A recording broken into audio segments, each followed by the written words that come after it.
Glauco Longhi. I'm a character artist working at Naughty Dog.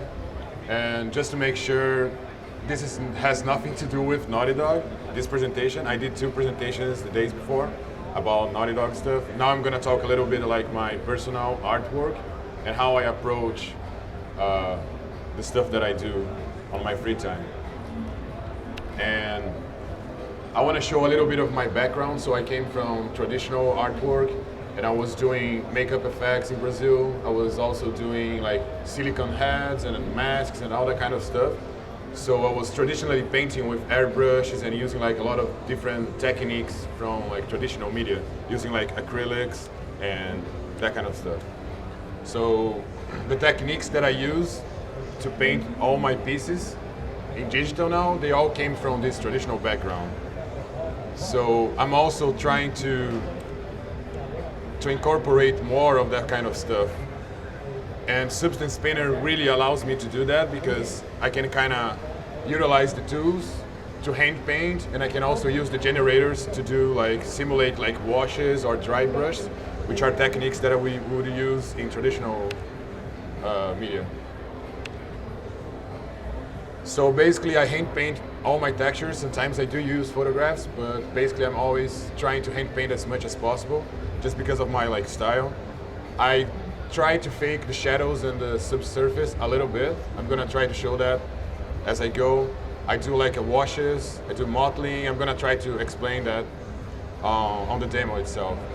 And the good thing about Substance Painter as well for like game artists, we can just paint materials instead of painting like colors and roughness maps and everything.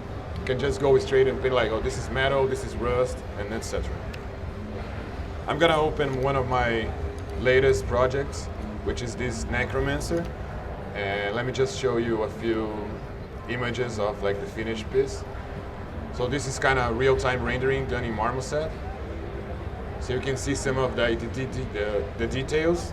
Everything was done in Substance Painter. And today, so yesterday, I'm sorry, like Tuesday, on Wednesday, I did a presentation about like how I painted the skin from scratch. And today I want to show and talk a little bit more like the accessories and like all the breakup in the materials. So you can see like there's a lot of stuff going on around here, and that's pretty much it. All right. So this is the project. I exported one OBJ from Maya for all my subtools, kind of subtools like submeshes. And now I have here, let me just reset the UI. All right.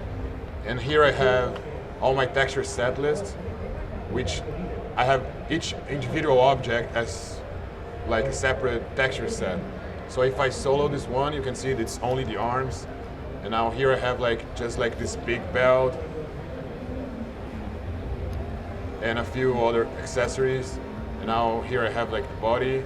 So it's really cool to be able to paint individual pieces and also be able to see all of them coming together and kind of compare colors and everything in just one project. So this big cross,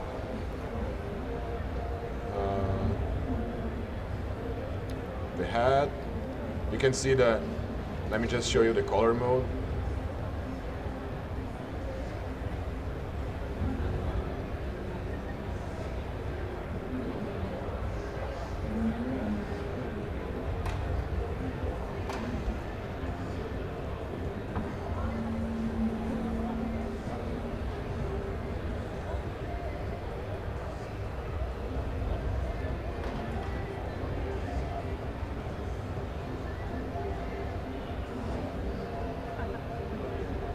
We are recording using Camtasia. Maybe that's why it's slowing down the computer a little bit. Usually it doesn't take that long to load.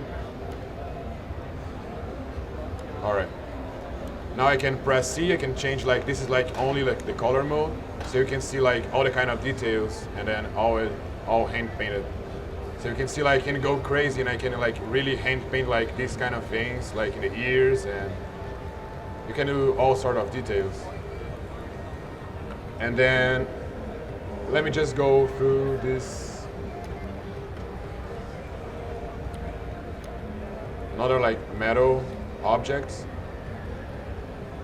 Then we have the skirt, which has a lot of like leather. There's some blood. So to keep consistency on all the blood, what I created like a smart material for my blood. So you can just easily click on a group, create smart material. And then once you have that done, you can just grab these guys here and just like drag and drop. And then you have like same colors always in like all the masks. Just a quick tip about the blood. If you let me just set on the head, because the head like there's more like resolution. So you can see that I have basically two colors. I have like a darker red and like a more like vivid red as well. And they have just a little bit of height to it too. So if we open here, I have like this vivid red, which has just a little bit of height, and this one has almost like zero. So I'm always trying to break it up as much as possible to kind of bring more details into everything I do. All right, for the demo, I think I'm gonna retexture.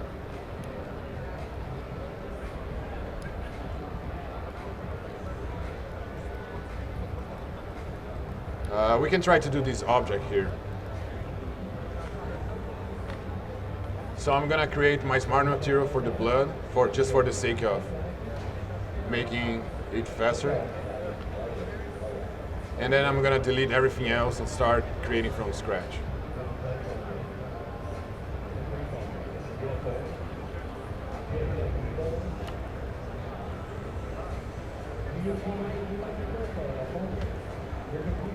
So first thing I always do, I'm gonna create groups for each individual object or part. So for this one, I'm gonna create like a jar. And then let's create like one for the cross. Then duplicate that, metal, like the metal chain. Whoop. And then I'm gonna create another one for this skull here, or like just this skull. And then that's one for this leather bags. All right, so my way of setting up these groups, I'm gonna create like a fill layer, make it black. I'm gonna remove the roughness just to make sure, just to look like prettier. I'm gonna duplicate that, make it white. I'm gonna put that in the group. I'm gonna add a black mask. And now I'm gonna select only the jar just using like the polygons or like the UVs. So I'm gonna go into this mode here, select UVs, and just select the jar. So now I have like the jar masked. I'm gonna do the same, just bring this layer here. I'm gonna do the same for the cross. I can also select by using ID maps. I'm gonna show you on the skull. Because these guys, they have like their own UV shells, right? That's why I'm able to kind of select them. Then for the metal, I'm gonna do the same. So this one, I'm gonna look at my UV. So I put all my metal pieces like at one part here. So it's way easier to select. So I don't need to hand paint masks anymore. Thanks God. Thanks these guys. And now I'm gonna go back to this mode. So I have like, you can see that I have all my metal selected. And now I'm gonna bring this to the belt. Skull, I'm gonna do the same. Create like a black mask. I'm gonna select these guys too. And then for these leather bags, I'm gonna do the same.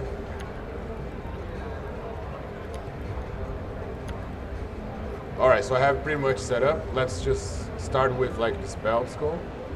I'm gonna just have this one enabled. I'm gonna create a fill layer. Let's say I wanna make this like some sort of metal, and then this kind of a gold detail on top. for the skull as well. And there's like multiple ways of doing that. We can start all the materials from scratch, so I can make like this. So this is gonna be this metal, I can change the color, or we can start with some of the pre-made materials. So we have this tab with a bunch of like amazing materials that can we use, and we can also have like these smart materials, which they have more complex and a lot of layers. So for this guy, I'm gonna try to make it from kind of scratch.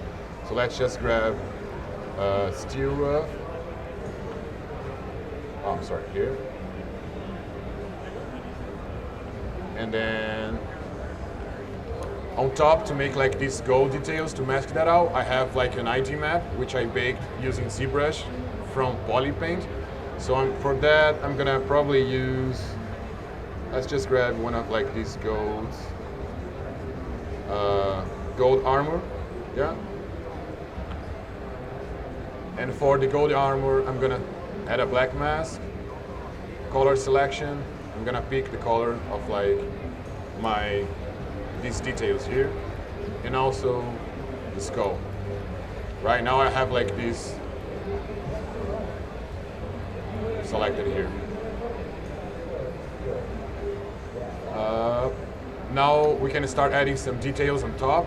So I wanna make like some scratch metal, I wanna add some rust, some dust on top, and let's just put some like darker or like brown to simulate some dirt. And then for this one, I'm gonna remove all the glossiness. I'm gonna say it's a non-metallic object because dirt won't be metallic. And then I'm gonna add like a black mask again, add a generator. I'm gonna add like a dirt. And then I can start playing like with the settings. And then you can see the effects of masking when it's metal and when it's not metal. It's kind of, we have like this nice breakup on top. So let's just the contrast a little bit higher. Just change this. And I don't like that it's catching the AO around the borders too much. So I'm gonna paint that off. Let's just add some grunge. Change the scale. Just make sure it's looking okay right now. I'm gonna paint some of these areas off. I'm gonna add like a layer here, use my tablet, and then just use one of these brushes. Let's just grab this dirt.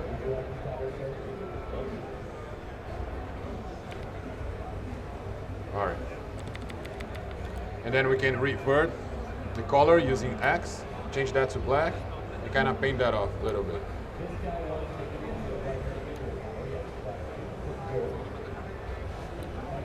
We can add more dirt here. Some dirt here as well. Remove some of here.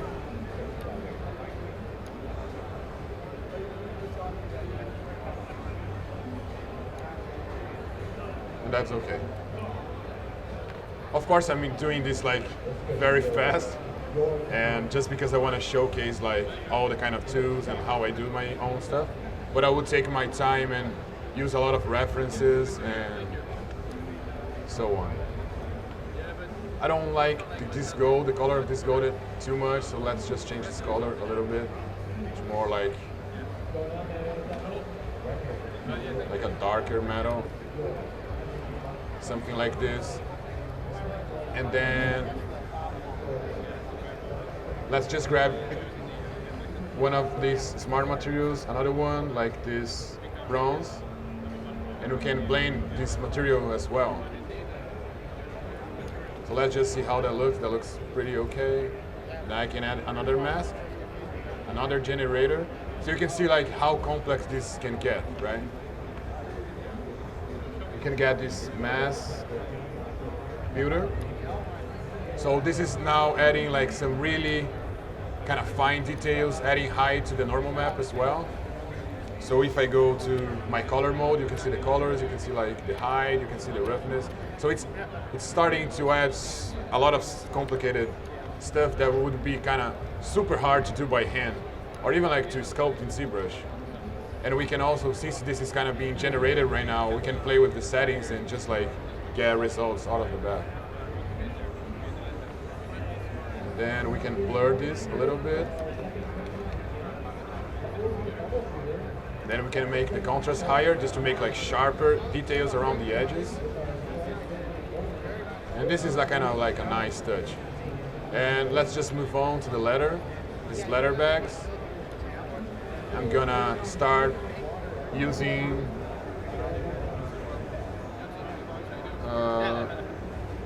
this letter bag. And then just add some really nice details to it as well. So I'm gonna change the UV scale, something like this. I'm gonna change the UV projection to triplanar, just because my UVs have some stretch around here, so I can just change that triplanar and we'll try to fix it for you. Then I'm gonna change the height settings a little bit. I'm gonna tone that down. And now I'm gonna duplicate this layer. Actually, I'm gonna just create another fill layer on top. Just make like a lighter color. Add a black mask. I wanna add some like wear and tear to these bags. Add a generator. And then, I don't know, we don't, why, okay. I'm gonna add some of this metal wear and tear. And now I can start to kind of play with the settings, try to just grab like the edges, like some of these like areas here. I'm gonna change this color to something like this. And definitely toning it down, the roughness and the color as well, or something like this. So you start to get some really subtle details and like subtle transitions between like this letter and the wear and tear as well. And then we can duplicate that again, just make like some darker dust. So basically I'm always using like lighter colors and darker colors just to kind of make my details pop a little bit more. I'm gonna change this to dirt. Let's just put this a little bit higher. And then change this grunge scale, grunge amount. Yep, something like this. And then I would probably just hand paint as well some of these details off, just for the sake of like, I don't want to see the AO baked as well too much. So I'm gonna remove a little bit here, there. And now these straps, I want a different color for them, so I can just duplicate that. Add a black mask, select this, and now I have like a different color just for them. And I can also change this mode to like multiply or something like that. So I have like a darker straps. And for the blood, let's just make some blood again. So I'm gonna remove this mask. I'm gonna remove this white mask as well. So what I did, I basically added levels and cramped the values. And now when I paint, I'll have like a really sharp mask. So let's just grab like a brush like this one. Oh, sorry. Okay.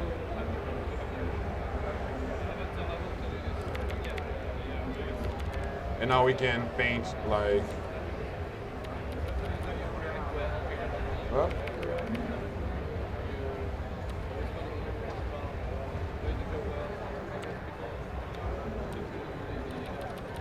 well, I don't know why this is not working right now, but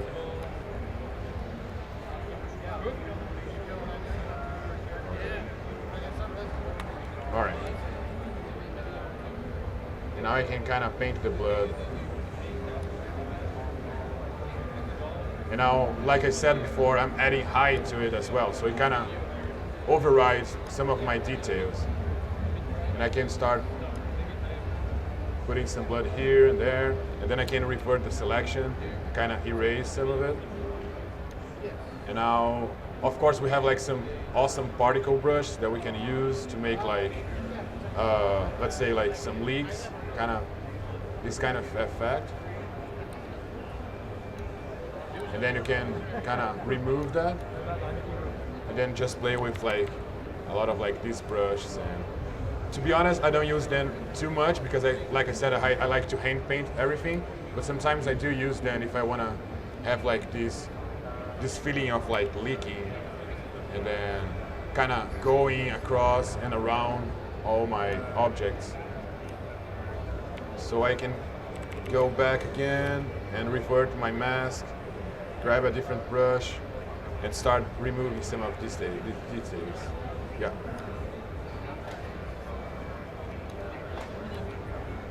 And now another pass that I would do on top, I would open this layer and grab like this darker red, this vivid red, and remove some of it. So I have like a white mask, so we are showing only this vivid red, and we're gonna revert that, add a black, and start painting some of the black. So now we have like another breakup in the colors too. So I have like this vivid red mixing with this darker red. And I'm gonna do that here as well. Just adding more breakups. And now on top of everything, we can just add a light layer or just a light, very light dirt, just to make everything kind of blends together. So again, same thing. It's a totally non-destructible way of doing textures, which is really great. Like I said, I was hand painting like my traditional sculptures, and I had to be very careful with every color I would put in because it was impossible to remove. And now using this kind of non-destructible is like, all right, I can keep like trying different ways, and it's super exciting. I'm gonna add like this blast mat, generator, some dirt. Then I'm gonna make this like super light. For this one, I'm gonna show another trick that we use a lot. I'm gonna remove the AO so it won't calculate based on the AO anymore. And then I'm gonna add some contrast. Just remove the roughness of this layer again, because I want like this contrast between like the metal, the super rough, less rough, and like I want to break it up as much as possible. And then I'm gonna make this sharper again, adding some levels, just to have like, you can see like how this is starting to kind of look better and more like, if I tone that down, you can see like how much detail we have here. And I actually didn't go here and hand painted everything. We're kind of utilizing the tools just to make sure that we can achieve like the result that we want. And then basically I would keep going doing this and this, like adding layers and looking references as much as I can. And then we can go back and see one of like the other objects just to compare now, since you guys have like an understanding of what I do, of how I do stuff. If we take a look at like an object like this one, you can see like a lot of materials are around here, right? We can rotate the two. And I'm using like a fabric details here just to kind of pop these details a little bit more.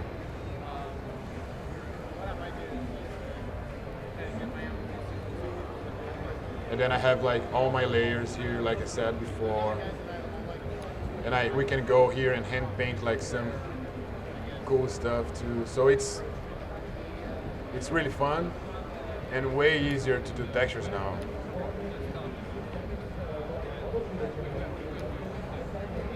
Have this leather belt, this bag. Looking like from a distance and the anti-aliasing, it's kind of driving you crazy like it is right now, you can activate post effects and just enable the aliasing and then the anti-aliasing, and then you can see that it's kind of looks smoother like from the distance. It's not that sharp, so we don't have like all this noise here anymore. Now it's like more pleasant to the eyes. So all these bits, I had that in the ZBrush model, and here we don't have that in the model. It's just like the normal map. And I use the pick color to pick these up. And yeah, this color is totally off from the regress. That's what I was saying. I would probably just have that enabled, tweak the colors, and then once I enable all my objects, I would, oh, this is okay, this is not okay, and then you can kind of match everything else. And that's pretty much what I had in mind for today. If you guys have any questions, just feel free to ask. You can ask right now, or you can like stop by and ask me. And yeah. When you're using the color ID map, Uh-huh. how do you choose? Can you show me how? Yeah. Like, let's say I've got some different colors for ZBrush and I want to just select that. How would I use the color ID map for? All right. So when you bake, so you have like a few baking settings here. And in my case, for the ID, I was using vertex color because it's a poly paint, and like the hue shift create like hue variations. But you can change that to like material color or like mesh ID, poly groups. So I have like these different options in the bake, during the bake, yeah. So basically I had my low from Maya and my high from ZBrush, and I bake everything here. And then when to pick the color, you go here. Let's go to this guy because I know there's ID for it. I'm gonna create a black mask again. Add this color selection, and when I go to the pick color mode, it's gonna enable like all my colors. And then I can just pick, like let's see, green. And then I still have like these adjustments here, like the tolerance and everything. Yeah, sure. Are the post-processing features just for preview? Yeah. They don't bake in anything? No.